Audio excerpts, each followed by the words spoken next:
It's not too close, like this one. No, No? Okay. it's perfect. All right. Yeah, It's good. you're the boss. Like, let's not. Let's get it started.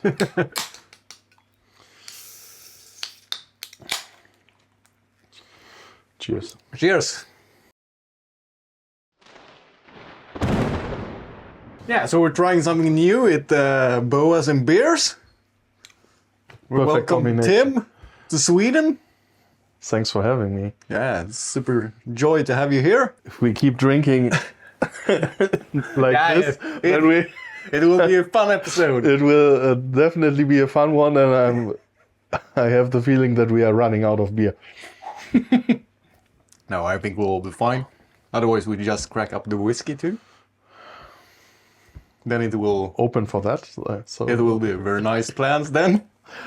and I'm most probably going to sleep earlier. Yeah. Yeah. So how are you? So how are you enjoying your first time in Sweden? We should not mention that this is not the first one that we are drinking. Well, my first time in Sweden, it's kind of like I was expecting it. Like a lot of lakes, Yeah. a lot of nature, and lots of boas. Yeah. I really like that. Yeah. And no, it's super. Like tomorrow we're gonna check out the city. Yeah. Looking forward to this as well. Yeah. So, no, I'm definitely like the idea to return. Sounds good. You're more than welcome back. Awesome. So I know a lot of people ask, how did Tim get started? Yeah. How it got started, like basically it was, I think it's called budgie, Yeah. like the small birds from Australia. Yeah. Like I wanted to have one of those. Yeah. And my parents said no, because apparently there was a newspaper article saying that the feathers can cause lung cancer, Yeah. Okay. like Yeah. 30 years ago or even more. 35 years ago. So they denied my wish of having a budgie, but they'd be like, let's go to a pet store. Yeah. Just pick something else. And they went to the only pet store, like probably all over Germany, that was having lots and lots of reptiles. Yeah. Reptiles, saltwater, like saltwater fish and all that kind of stuff. And I was immediately sold to the reptiles that they had. And I was like, I was not ready to have a snake back then. But I was into I wanted to have a lizard. Yeah. And they said no. So I ended up... You always say no. I ended up buying a pair of, what was it? Like Mongolian desert mice. Yeah. Like whatever they're called. And we had a pair. Yeah. And that is like everything. All good? Yeah, we're all good. And that was like basically the beginning. And with the Mongolian mice, it's quite interesting that only the oldest female becomes pregnant. Okay. So they are not that reproductive as like the usual mice. Yeah, yeah. But in the end, we ended up having several. And as soon as you are separating them, of course, then you have like at least two females that are able to have babies. So we ended up having 30, 40 animals. Yeah. And when I was leaving with the school, like for a week of activities, I came back home and my parents basically gave all the mice away to a snake breeder. And they had no clue what they were doing, but they managed to keep only two females. So that was basically the end of my Mongolian mice breeding career. So but I was like ever since we've been at this pet shop, I was having like lots of books of reptiles. Yeah. So I was like reading it, and I knew all the Latin names, and I was really fascinated. So I was just keep talking over and over about having a reptile, and I don't even know like when it started. Like then my uncle, he used to have some tortoises, so I got one of those and I kept it in the garden of my parents. There was like someone out of our village who knew that I was having like reptiles. So that one day he was he was standing in front of our door with a bucket, with a turtle, and I was like, what shall I do with it? So we kept her in the pond in the garden of my parents, and one of my teacher, she had a gecko somehow. Like I don't even know. They found it somewhere, whatever, and kept it under the roof in really terrible circumstances. So I was like getting this one, and then like I ended up having like a couple of lizards, anole, and so that was like developing all those years, and like by the age of 20, I think I finally got the permission to have like the first snake. What happened to be like a corn snake, like how it's mostly started. Starting, and then like pretty fast it was like I ended up with having 11 corn snakes, and then it was like a couple of milk snakes, like Puromelana woodini, Lampropeltis puromelana woodini. So, and then I was moving for university. And with like in my small room, I kept at least 2 blood pythons, a couple of ball pythons, the milk snakes. I had a few carpet pythons back then, and like because the milk snakes, they've been like a real pain to feed. So I was trading them for my very first boa. So even worse than the ball pythons. Absolutely. Yeah, you've been forced to cut open the head of the mice and even just squeeze out a bit of it, so that there was like a special scent. And if you have been doing this, they were basically like eating straight away. Unfortunately, this is not working with boas, but with the milk snakes, it was like a really easy trick. So.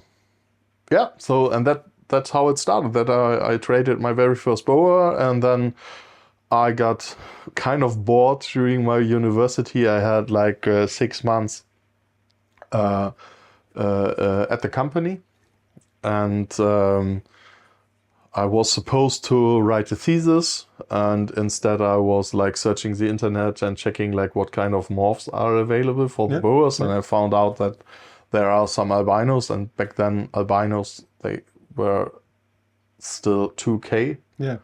And I was just fascinated by the idea to have like, to be able to have a, self-caring hobby. And basically that was like the initial idea of looking into boa morphs. And then around Christmas, I was taking all the money from my bank account, and then I was like going to buy the first pair of 100% het albino boas for this, and that's the way it goes. That's the way it goes, and that was like I think in like 2005, 2006. Roughly like this. Long time ago. Absolutely. And you definitely taken a few steps up and created some really crazy stuff. No, I think myself, and I also see it with a lot of comments. A lot of people would consider you to be one of the goats.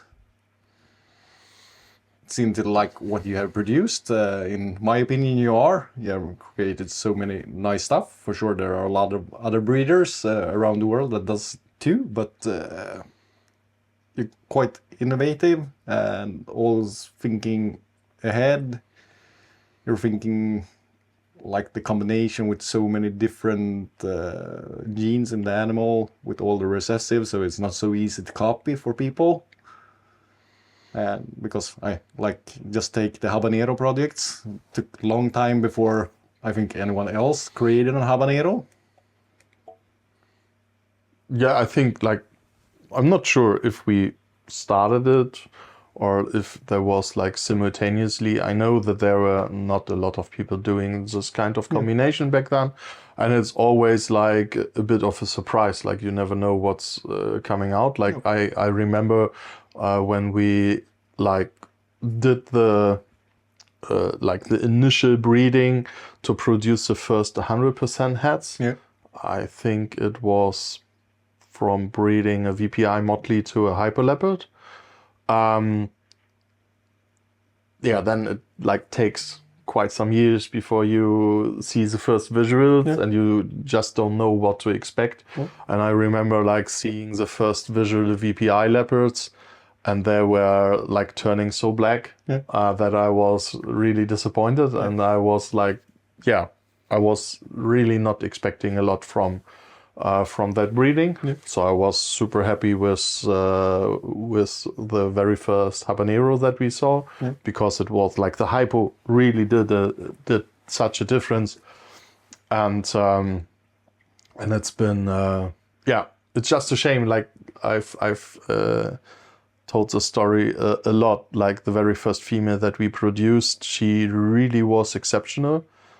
Still not sure why this exceptional, but I think at the age of 2.5, she died because of a heat mat failure. Yeah.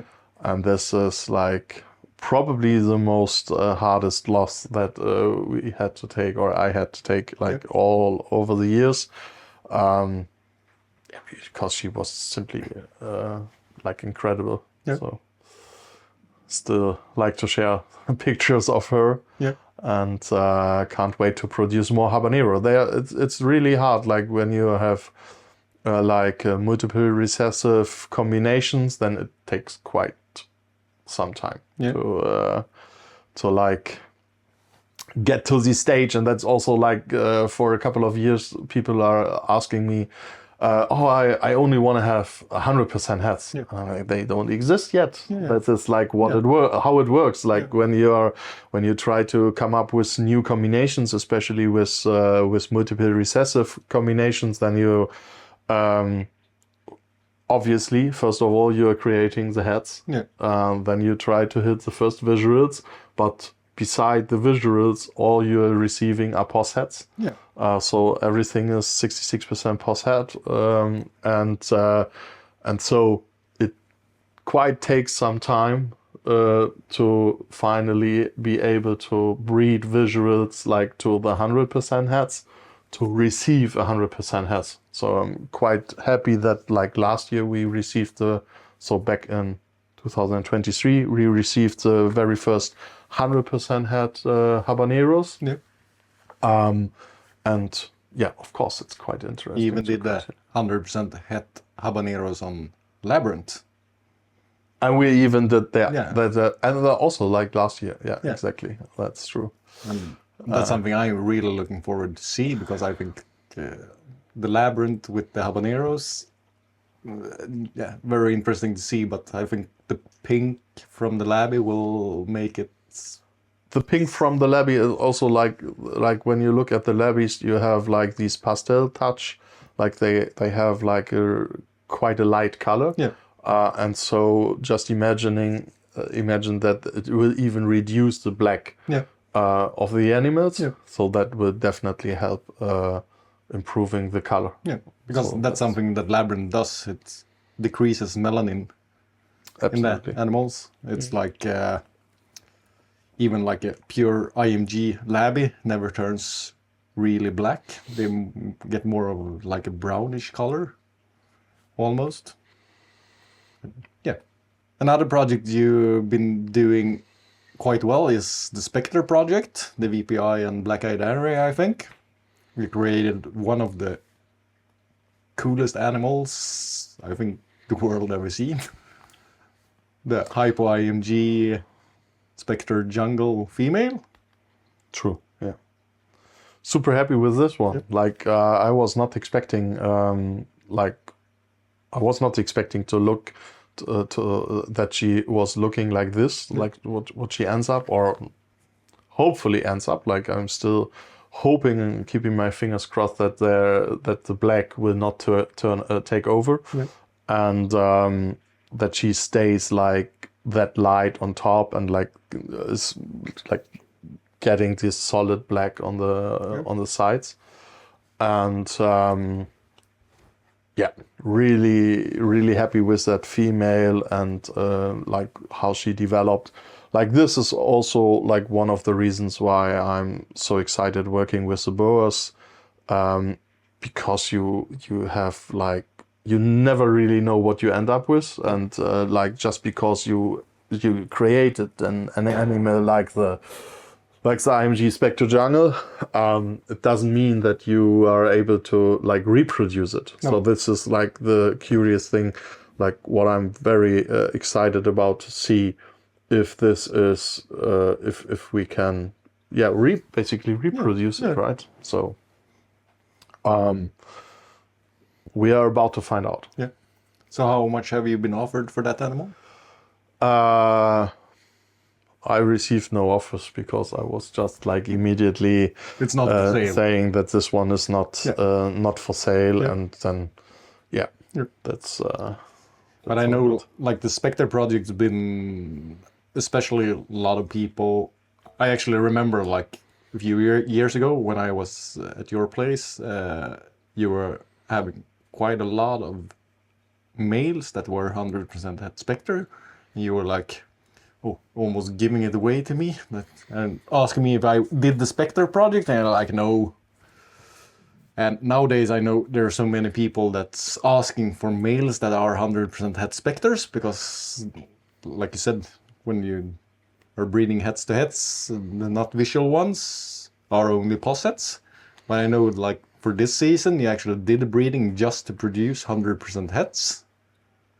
Mm-hmm. Yeah, there's like I try to remember the time when I was like kind of trying to get rid. Like I mean, sometimes you're having a litter that are male heavy, and then you have a litter that are female heavy. And like from the 2022 animals, we have quite some, at least like a handful of females left available.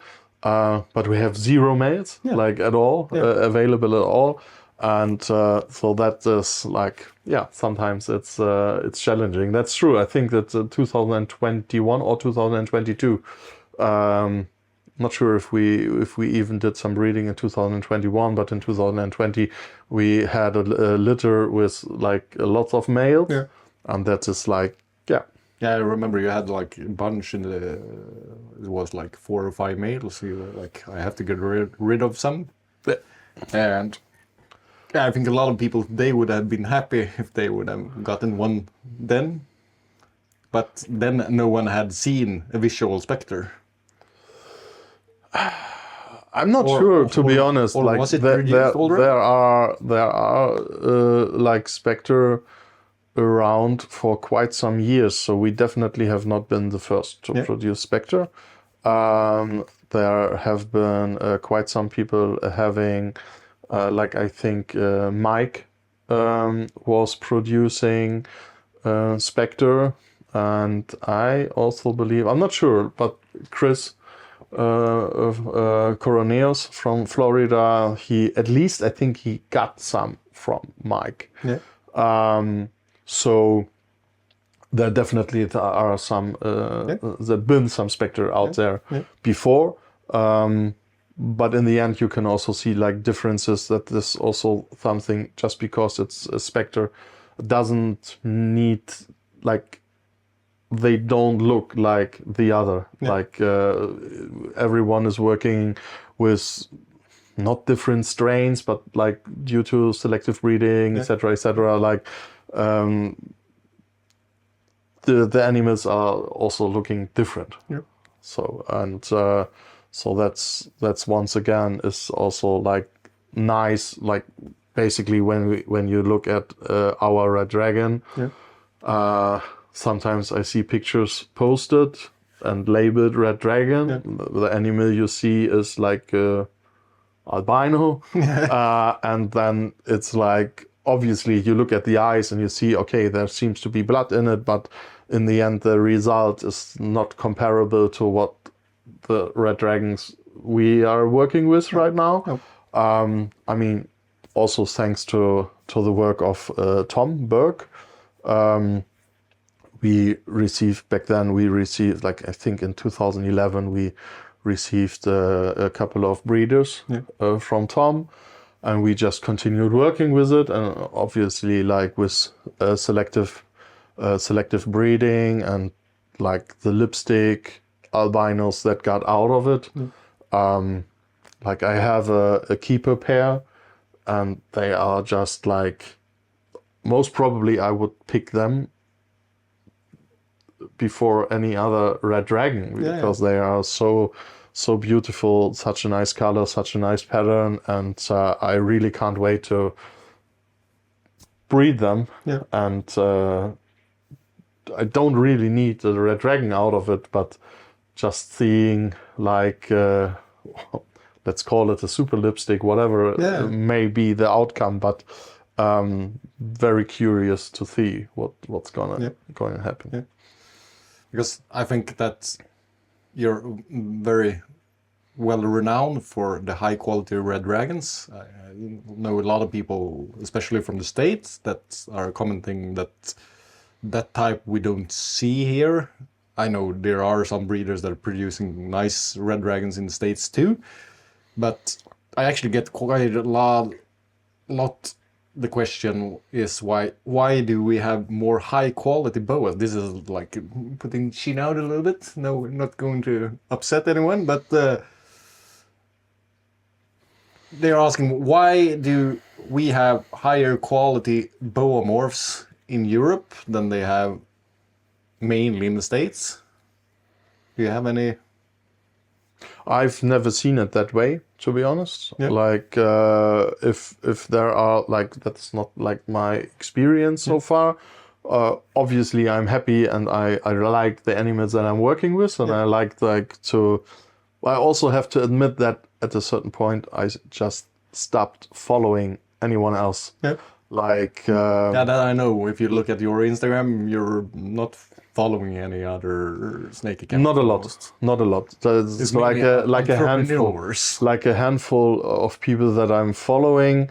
That is like most probably it's still the same, but like especially in Europe, I also felt that it was quite a toxic environment. Like everyone was not like how to say,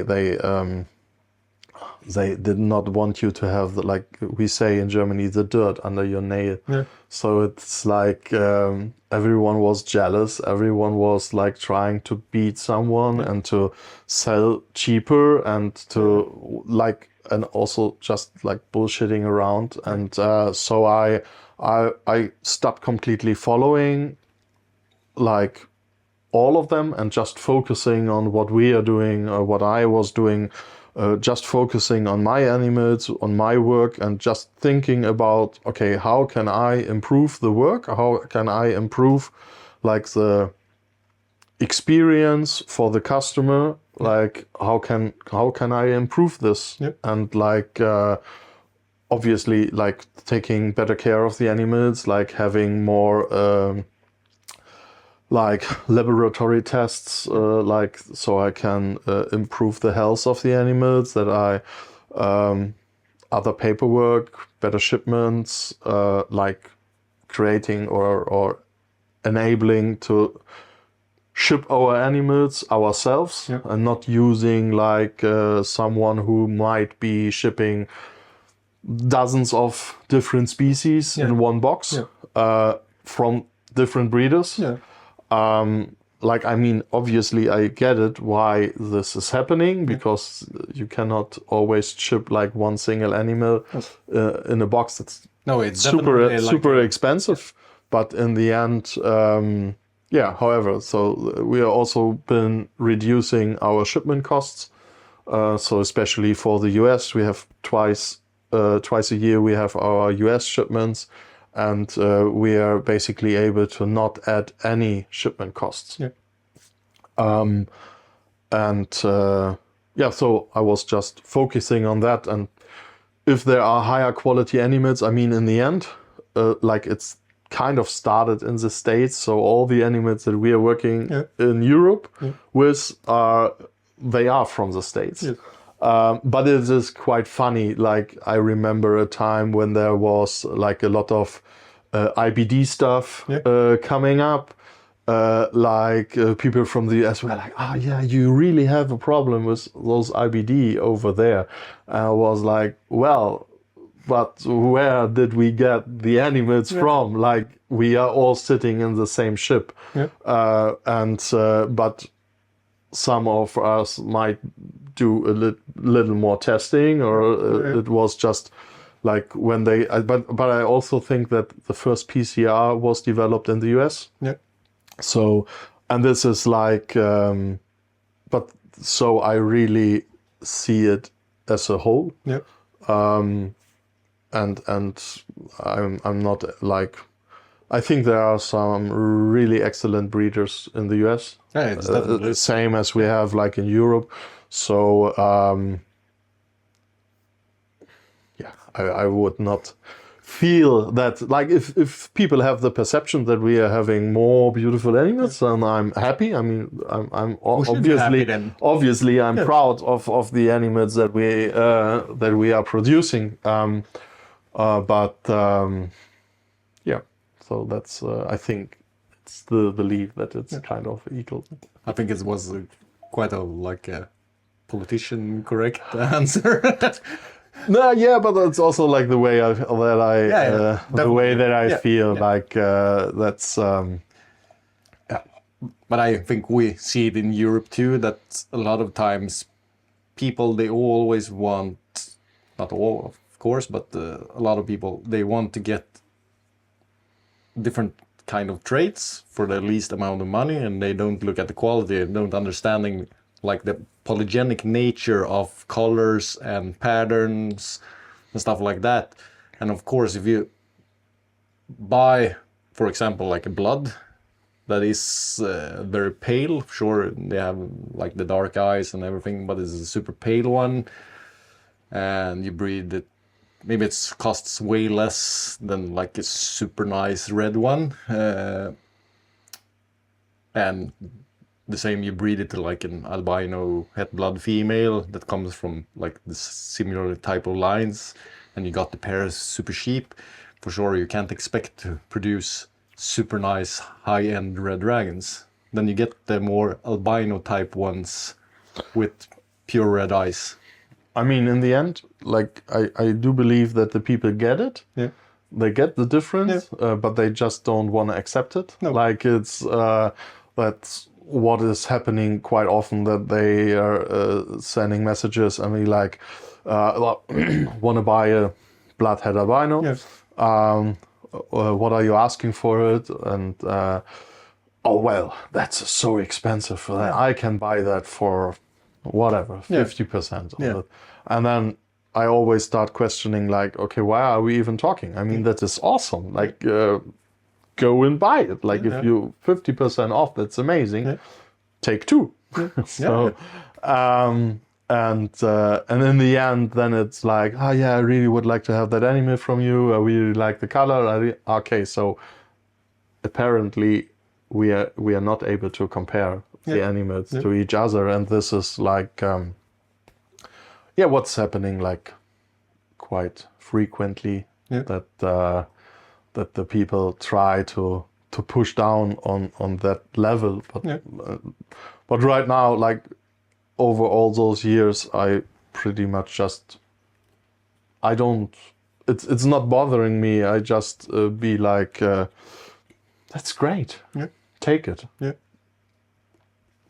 See you.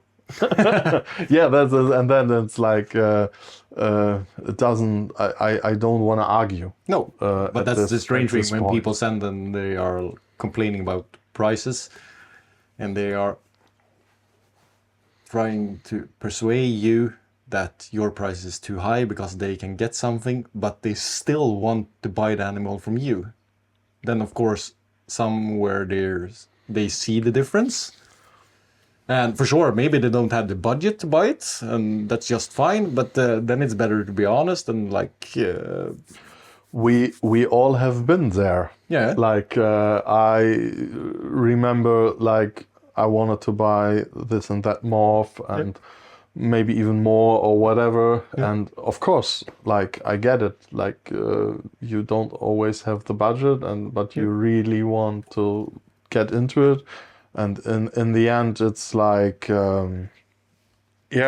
like on my. I mean, today I'm wearing the wrong shirt. This is of my seafood company, but like the new Imperator Morphs logo, it says with passion and patience, and the patience, like this is basically, it's just mandatory if you want to do this, and like especially if you're looking into breeding, if you're looking into at least making enough money to like be able to afford the hobby, then you really need the patience and be like building breeder groups on your own. Like basically, I always say, like when you have your first babies, then it is mostly important to be patient, to not sell all of the animals, keep the best animals, keep the females, and build a foundation. And then you can like take it from there, and then like as soon as you receive the very first babies of your own offspring, then when it really starts paying out. And but that takes time. Like if you're starting with the babies, breeding them, keeping them, It's breeding a them 10-year again, project it's for like at least like if you're lucky, like maybe it's a 6-year, 7-year project. So, but that's still like quite some time. So it really takes time to get there, and like not taking the money. Like I remember back then when we produced the very first snow glow boa, sun glow boas, so like regular sun glow boas. We would have been able to sell them for 2K each. And we kept like, I think it was 1.5 sun glows just to have like a foundation and to be able to continue breeding with them, working with them, and especially like when you are raising your own babies, the value of the animals is so much higher because you exactly know where they are from, how they've been treated from the very beginning, etc., etc. So this is like basically priceless. A short break. You need more beer? Yeah, I'm still good. You wanna? I have to go to the toilet too. So guys, see you soon. So welcome back, guys. Back from the commercial. Back from the commercial. Now we're Maybe drinking, someday we'll make money from the commercials. we are drinking Swedish beer now. Yeah. A bro. So it's a bro. A bro. Yeah. Cheers. Cheers.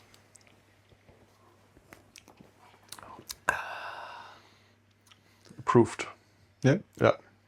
Good. I have no clue where we ended up. Neither do I. We were discussing. I think we were done with the subject we were on. So You're quite an entrepreneur, I think. You have a lot of balls in the air. I'm sure you've been doing Imperator More for a really long time. But you also have a bakery. You also have a seafood company. And I think you really enjoy like cooking food. Or am I really enjoy, I really enjoy cooking for sure. That's my dad. My dad passed this to me. So he was most of the time, like when it comes to weekends or vacations, like he was the one cooking. And he was always like really into the Spanish cuisine, into Chinese recipes and sort of stuff. So that was we never been out in a restaurant. Yeah. But because he was always in the kitchen and like making some crazy stuff. And started like with a food company like 5 years ago now. I quit my regular job to because I did not want to continue as an employee, and so it started with a bakery truck. Yeah. So we have a mobile bakery truck driving around on farmers market with our team. So that's luckily it's not me anymore doing this, but it's our team leader and the team members that we have for the bakery, like driving around, being on farmers market, and we have like a 3-layer stone oven where we are baking fresh. In the car? In the truck? In the truck. Yeah, in the that's truck. cool. So that is quite, you have the smell everywhere on the farmers market. So that is really, really attracting people. And it's also like basically the cash cow. Yeah. So that makes it happen that we've been able to focusing on the seafood business. Yeah. Like we started by focusing on king crabs. Yeah. From Norway, and like meanwhile now we have like we are receiving the first Chile king crab, we have snow crab, scallops, and we are looking into many more, just creating a crab burger. We're just shipping out the first samples, doing this, and so a lot of things going on beside of the boas. And like I think Imperator Morphs, I'm running Imperator Morphs as it is right now for the last 13 years, but we started like 16 years ago. Yeah. But quite some time. Yeah. For sure. And you guys we will drop a link down below. Go follow 68 North. Show him some love for the seafood business. Like the setup they have with the kitchen and everything is super beautiful. Which countries is it possible to buy your products? Well, we like right now we are focusing on supplying the wholesalers, and this is like basically Europe. Yep. Like in Europe, like obviously mainly Germany, but in the Netherlands, Belgium, Italy, Switzerland, Austria. We also have customers in Romania. Yeah. So it is developing. Like we did not start by supplying wholesalers. Yeah. We started to supply the people at home in Germany and Austria with king crab. Yeah. And then like it developed from there. We developed retail packagings and so on and so on. So that's like, we are still like in the, I would consider it to be in a startup phase. Like still waiting for the rocket to. Sounds good. I think it will Ignite. rocket. But as all of you know, social media is crucial. Go give him a follow. Just grow that account. It will help Tim. Yeah. Do so. Yeah. Looking forward to it. That's more than So welcome. maybe we just do like, if they message like hashtag follow Nord68, they get 10% off on the boa. Hashtag follow 68 Nord. It's, with a double O, that's quite important. Yeah. So that's Northern German. So you have to spell it right. When you send the message, you will get 10% off on the boa. Yeah, I think it's a good deal. Try it. Give it a try. Yeah. Let me know. Yeah. Sounds good. So what else? I don't know. I'm just sitting here. I'm supposed to drink some beer, having a taste test from Denmark to Sweden. Yeah. And it's boas and beers. So of course we have to drink beers. Of course. So one thing I actually been considering that's actually I'm a little bit surprised is like for sure it's a double recessive morph, but like the red dragons, how well they have hold the value. For sure they were a shitload more expensive when Vinruso did the first ones in 2011, but it's still a very expensive morph. It is like For the time it's been around for, it's 13, 14 years now. that's true.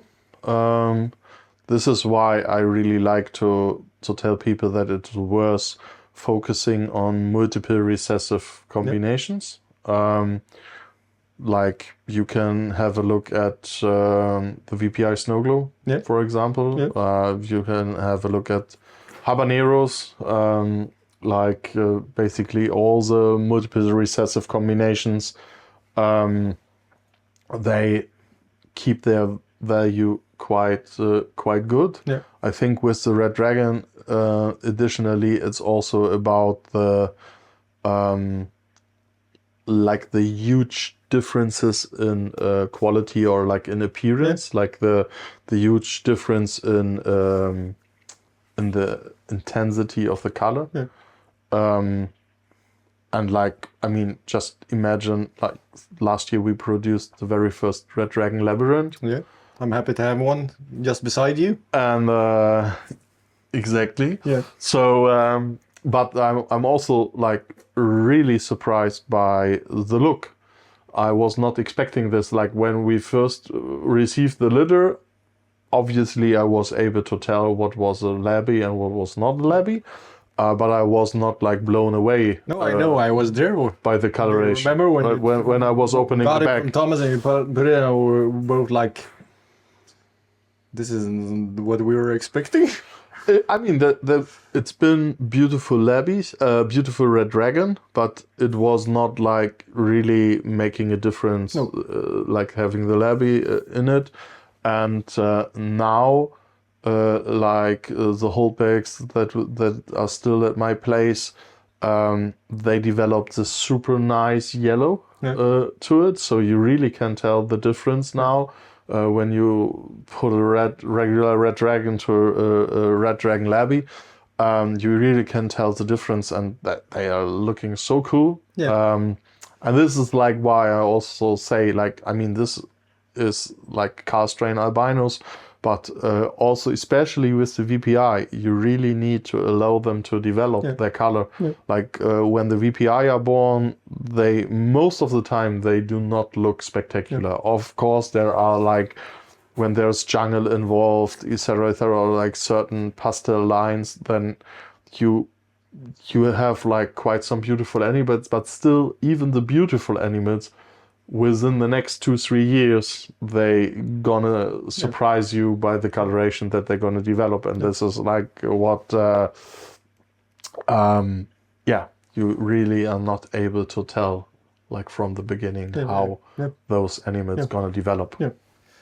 No, because what I like with the one I got from you is that, sure, when I brought him home, I think it was like 6 months or something. Then I liked him because it's the same. I like the Red Dragons when you have quite a big amount of like pinkish hue in the red. And it's always super difficult to capture that on camera because cameras can't, of course, if we go on a super high expensive like Sony Venice that costs like 100,000 euros, for sure, maybe they could, but other cameras, they can't distinguish the orange from the red from the pink. So it's really hard to show it on camera. You have to see it in person, I think.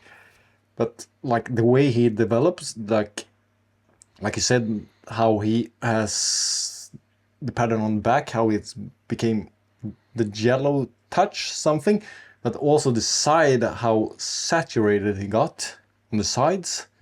Sure, it lost some of the pink hue, I think, but sorry for the language, but it's a fucking insane animal, I think. And this year you produced the Sun Dragon Labby. That's true. Really look forward to see that one in person. Same here. Like, I am not really sure that I really checked it out closely. Like, At least you posted a picture on Instagram. we really need to separate more of the animals from 2024. So this is like this is up and running, and I know that there are a couple of beautiful animals in it. Also, like we have an insane blood labby from 2023. But once again, like it's like a huge difference between the animals. Like we also have other blood labbies that are not that insane as the one holdback female that we got.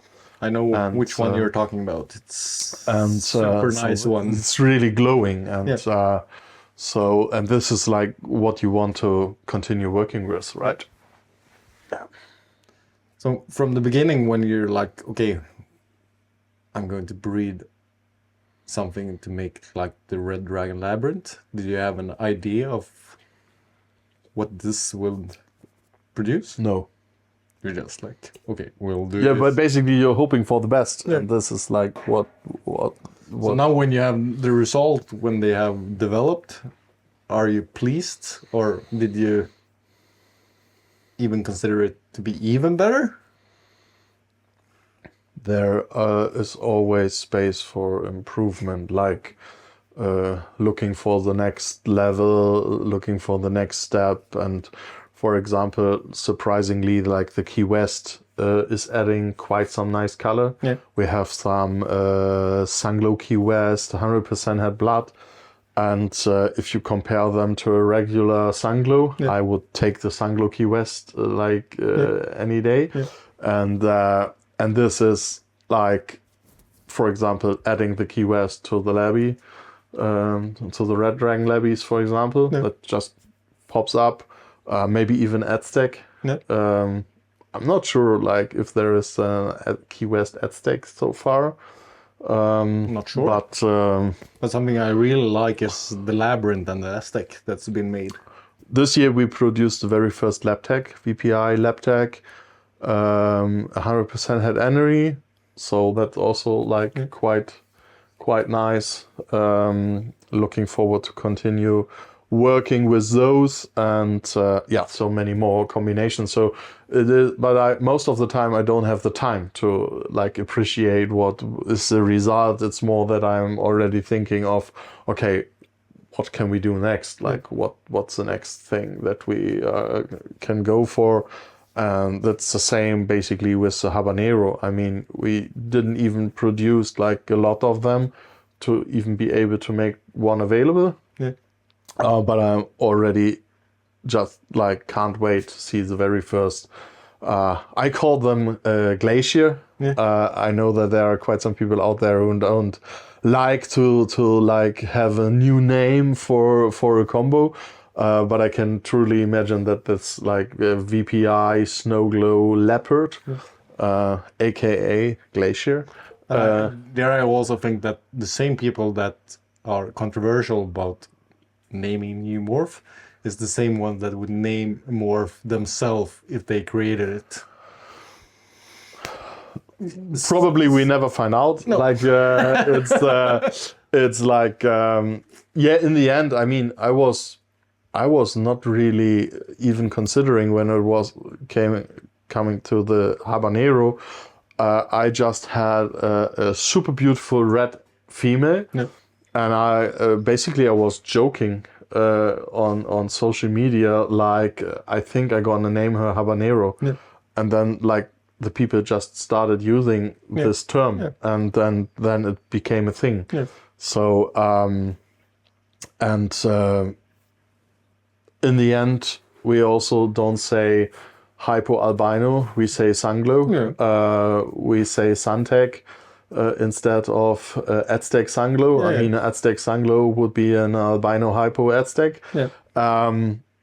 Snowtech, same thing. So in the end, for me, it just makes life easier because I don't end up having an albino, motley, jungle, hypo, leopard, crazy, whatever.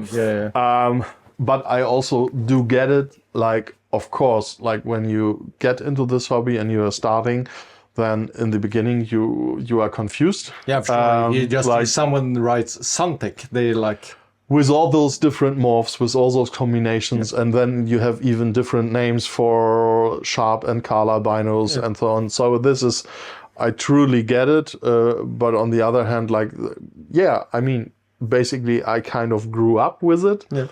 Because when I started, we were still wondering what a sanglo would look like. And so that's totally crazy to imagine, and how fast everything developed over the years. But still, like, I mean, it is definitely, if you're into it, you just make an overview and you definitely are able to learn.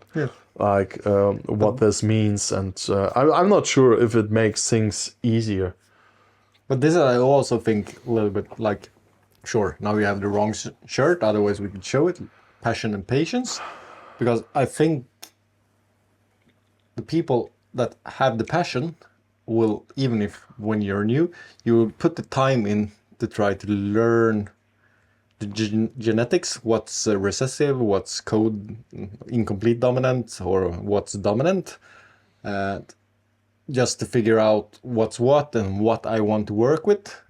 I feel a lot of people starting to buy snakes, but they don't even know the difference between the different genetic types. And then it just goes crazy because they end up with, like you said, double or even triple recessive. It's like, if you want to long-term develop, it's the way to go, but they just end up like they have dominant, they have incomplete dominant, and maybe they have one recessive, and they don't even figure out what should I buy next to breed to this, to create something. I don't think this is a question, this is just a statement from me. It is like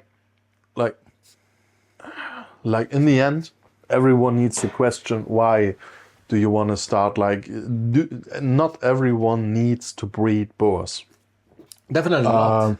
And this is like, especially when it comes to the cheaper animals like albino, sanglo, nowadays leopard, then you really should question. And this is like the challenge. I mean, I totally get it because I've been there myself.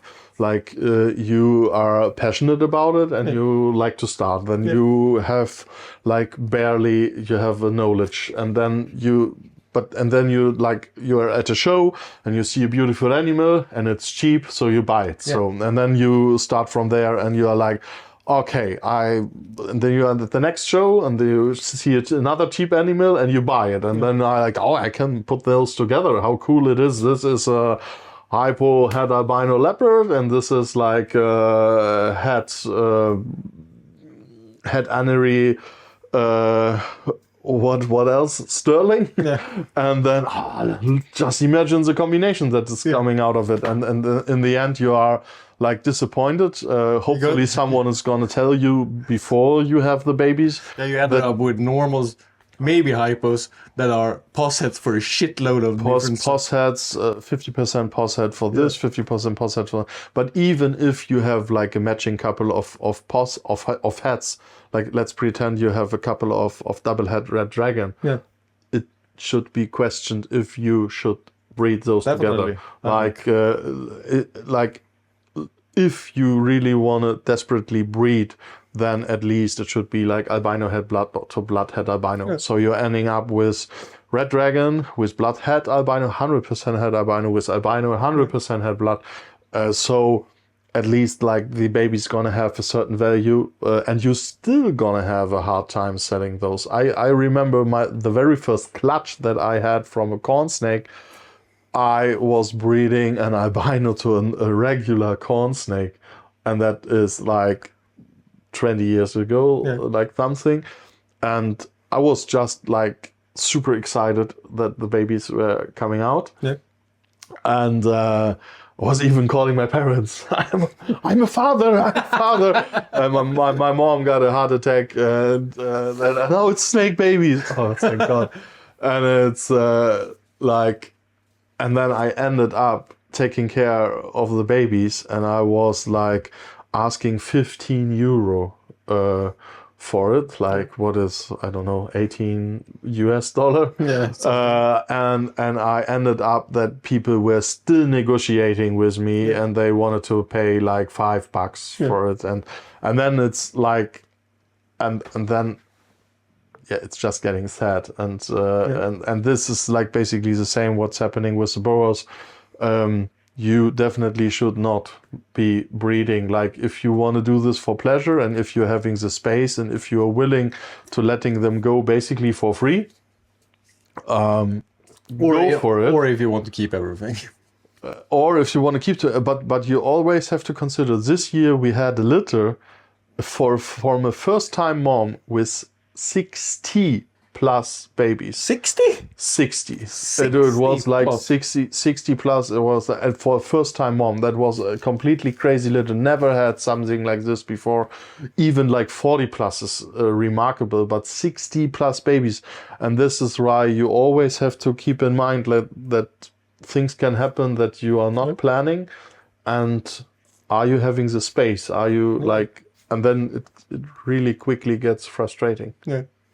And so,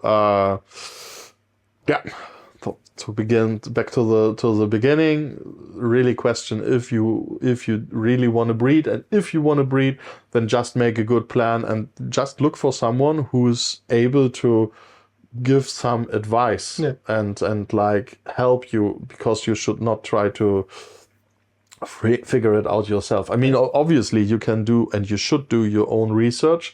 Like what's the value of the animals, and you should never expect to like receive, like for example, when we bought our first red dragon, it was 7.5K, and you should not expect to be able to sell one single animal that is even half of it. For example, our albino motley. We bought an albino motley for 7.5K. And I think I sold only one animal for 2.5K before the price was dropping like roughly 1K back then. But still, like, I mean, this is still like an investment that makes sense. Yeah. If you want to breed it for the purpose of like, getting some babies to like finance your hobby. Yeah. So it still makes sense, but on the other hand, buying a baby for 7.5K, everything can happen. Yeah. And it can also happen that this tiny worm will never be a breeder. Yes. Or whatever.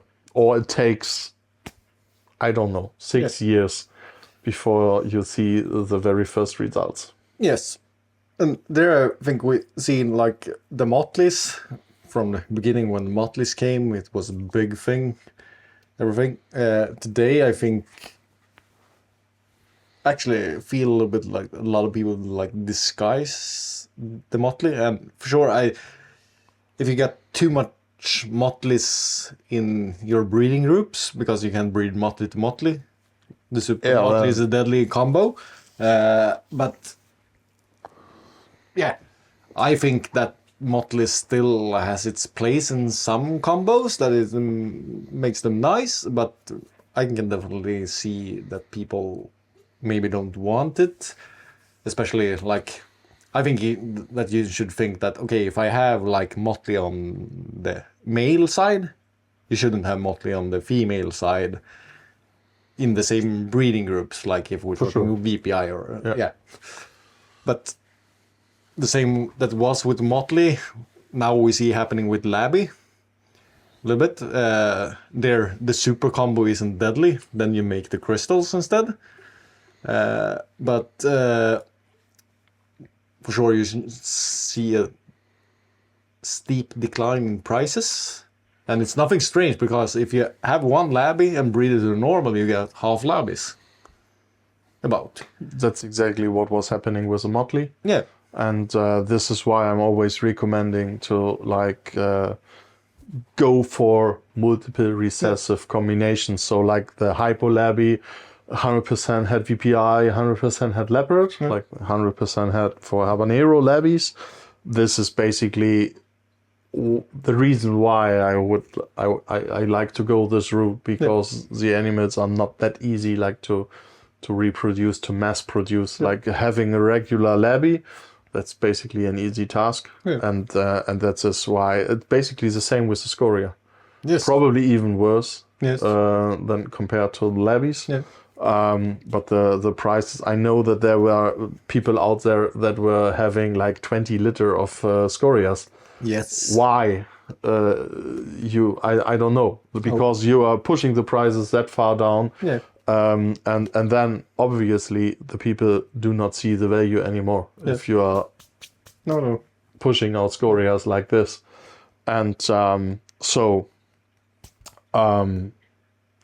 in my opinion, like aiming for the multiple recessive stuff, Leopard, Anery, Albino, VPI, Sterling, that definitely makes sense. That I know, like you did with Labby that were het VPI several years ago, that you were holding a lot back, more than you were needing for yourself, just to maybe don't devalue. Yeah, I know we discussed this before, that we had a couple of males that, we have way more males than we need. That is potentially. I really don't like selling off. I think it's a smart idea. I really don't like selling off animals for cheap, and then I rather keep them if I have the capacity, of course, before I selling them for cheap and making them available. Like I was not holding them back on purpose, but I was sticking to the value that I set for the animals, and I was not willing on like accepting any super cheap offers for the purpose, because I always feel like I'm responsible for the customers that paid the money for certain animals, and if someone is paying 4K for a Labby Het VPI, I cannot make offers like for 2K, because I just have to imagine how would I feel as a customer, and I would never go back and buy another animal. Like, I mean, sometimes things like this are happening, but then I'm always also like fair and be like, okay, you can like whatever, have a second animal instead, like kind of a compensation, because it just needs to be fair, and that's like basically one of my major rules, that it needs to be fun for everyone, not just for me. And I think that's one of the big parts I always really liked with you, is like the customer service, how you really care for your customers. Like what you just said, that you would like, because if we just look at Labby route, it wouldn't be like strange if the prices on, I know we have some 21 animals, for sure they are more valuable than like a 24 baby, because both the males and the females are getting closer to breed. For sure the value is higher, and I know the prices have gone down a little bit, but it's still, I don't think I would be surprised if someone like, damn Tim, he lowered the prices on that one. but I can go on Morph Market and buy a labby for 1,500 euros. Yeah, like I mean, basically, one of the main rules is that someone is always disappointed. Yeah, of course. Like if they want to buy, Yeah. my prices are too high. Yeah. If they already bought, Prices are too low. my prices are too low. So basically, it doesn't matter. Like whatever I do, there is someone not satisfied with what I'm doing. So in the end, I just try to. It needs to make sense for myself. Yeah. And obviously, sometimes the market is telling like, okay, this price level is not working. You have to adjust. Yeah. You can't keep all of your animals. No. And I'm like, and I'm also, and this is what I'm always doing is, especially when it comes to multiple animals, that I'm able to offer special deals, packages, whatever. I can put in an additional animal or whatever. So it's not that I'm holding super tight to the price levels, but I also don't like it. And this is like basically a recommendation to everyone who is selling animals. Never do like overall discounts and be like, just for this weekend, it's 50% off. Once you started, this is like a devil's circle, because then the customers will immediately wait for the next time you are doing 50% off, and you will never get out of it, because you will never sell anymore, except you're doing your 50% off. So this is why we have done this many years ago. It was never successful. To be like only for handover at this and that show, 20% off, and it was nothing. Like, and so we completely stopped this, and I can only recommend, do not do this. Like, you can always have some specials. Like, if there is someone who's buying a couple, of course you can Do like offer a good deal, but like, I don't like this type of, especially like 50% off. It's so ridiculous. I know that there are some people out there that have been doing it. Not sure if they're still doing it, but doesn't matter. And like basically you've been able to see their prices been so high that 50% off just made it like a kind of realistic price. It's still enough. And that, let's put it like this. It's not my type of working. And everyone can try out what works best. Let me know. So drop a comment down below. Let Tim know what works for you. So what's your take about the auction side of animals? Like Morph Market introduced, I've been got a new owner. thinking about this every now and then. I'm still not a big fan of it, and like, it's still living creatures. So basically, I don't know. Like it's in my opinion, it feels kind of desperate when it comes to auctions, and like setting a minimum price. Then I can even go out there and be like, hey, then I can lower the price to this, what I would consider as a minimum bid. And of course, like, it's kind of a thrill. However, I'm not a fan.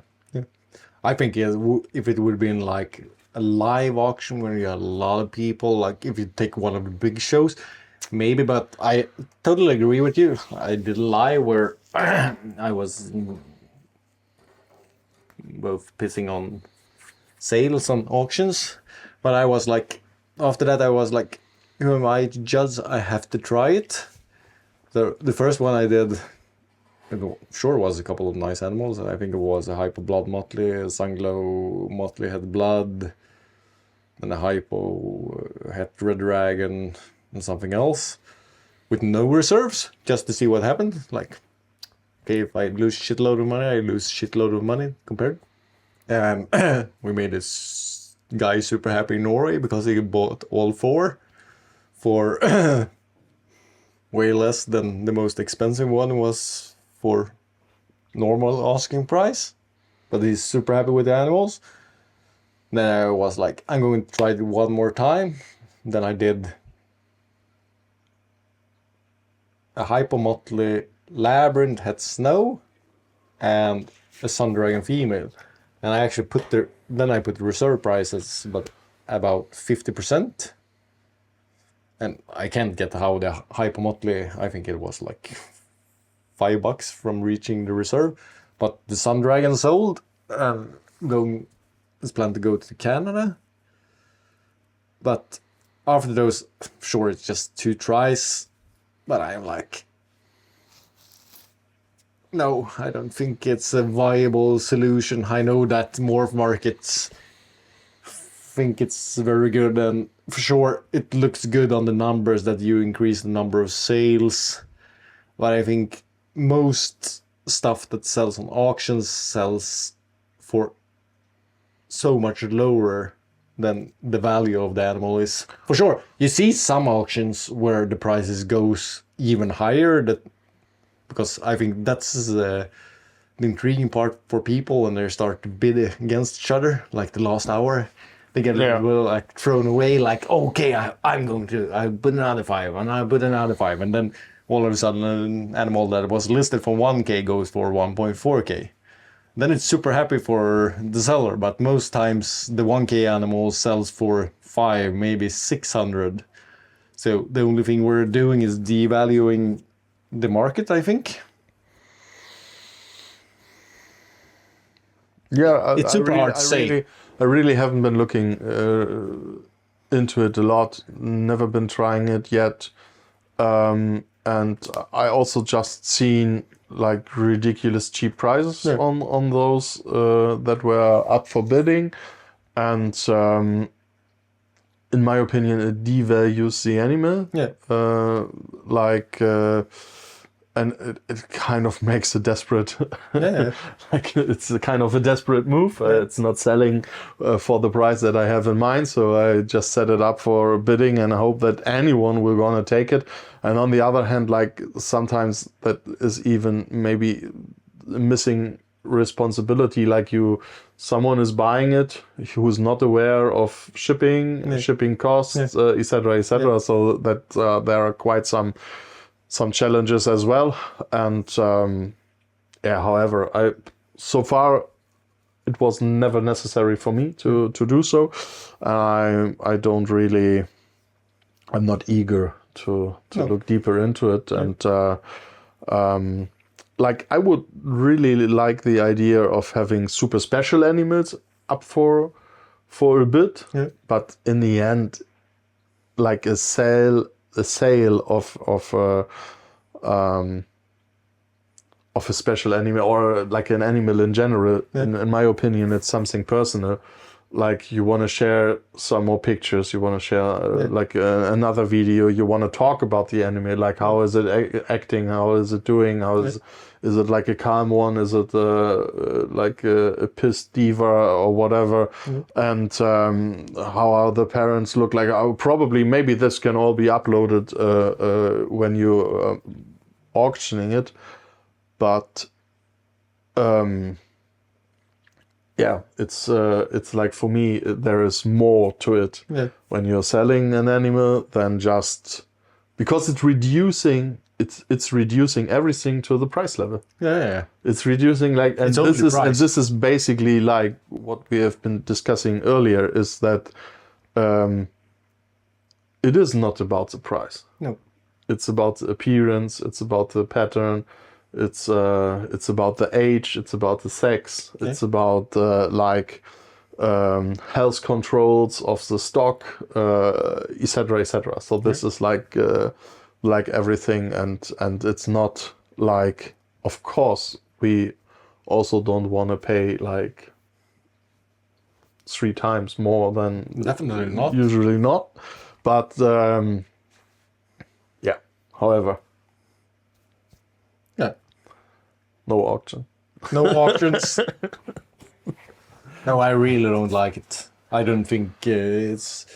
I know they do it for like cattle and stuff in that case, but then it's like buying entire groups for the farmers and stuff like that.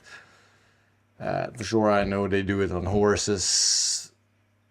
And like I said, I could actually consider like a live auction at Tinley. I think could be like pretty cool that you have to like pay your place to get the spades and do the bids. But also, in my opinion, mostly we work with special animals. Yes. Like, yeah, however. Yeah. Never been to Tinley, so. No. Hopefully, someday in the future, I think it would be quite nice show to visit. Absolutely. Like in October. Yeah. Like, that's probably the big show. I think there are two shows. Yeah. Always wanted to go there. Yeah. Never been. Well. So you guys, if you want to see me and Tim at Tinley, Send some tickets. drop a comment, especially if you have like a company, it doesn't matter what, and you want to sponsor our trip to the US to go to Tinley. We will make some insane stuff happening. I bring some king crab. He will bring king crab. Are you allowed to bring king crab into US? I don't know about the rules in the US. I just know that they are crazy for the king crab over there. So you get us the trip, he will bring you king crabs. Sounds like a fair deal. Yeah. I have no clue how long we've been going now, but it's been a while and my beer is empty, so we. Yeah. And I think we have to. That's it. Turn on the and barbecue. We have some barbecue, so and take do care stuff of like that. So. But if you liked it, drop a comment. If you want to see more content like this, give it a thumbs up. We will leave links to both Tim's channels, my channel. Just go in, subscribe. Everyone's channel. Everyone's channel. But just go in, subscribe, and if you want to see more boas and beers or beers and boas, I don't know what we're going to call it. Send beer. You can ship beers. You can ship beers. Yeah. I have to admit, I mean, I'm sitting here in Sweden, but I like Carlsberg wins. So maybe next time we should sit in Denmark. And just before we end, you can answer what, like, now if you get 5 seconds to think, what is your dream to create? Doesn't matter if it's 10 years away. My dream to create is an IMG VPI Snow Glow Sterling. That's like, and also like Spectres. Like I think on the Sterling part, maybe we have to do like beep beep beep in the video. And yeah, and many more. I only have one choice, right? So that's my answer. Good. Sweet. We hope to see it, and we say good evening. Have a good one. It's just Wednesday, so it's a long way to the weekend. But when it comes to the weekend, have a good weekend. Then he will be back in Germany. We need to make a lot of cuts to make the end shorter. So take care, guys. Take care. Bye. Nice one. Bye.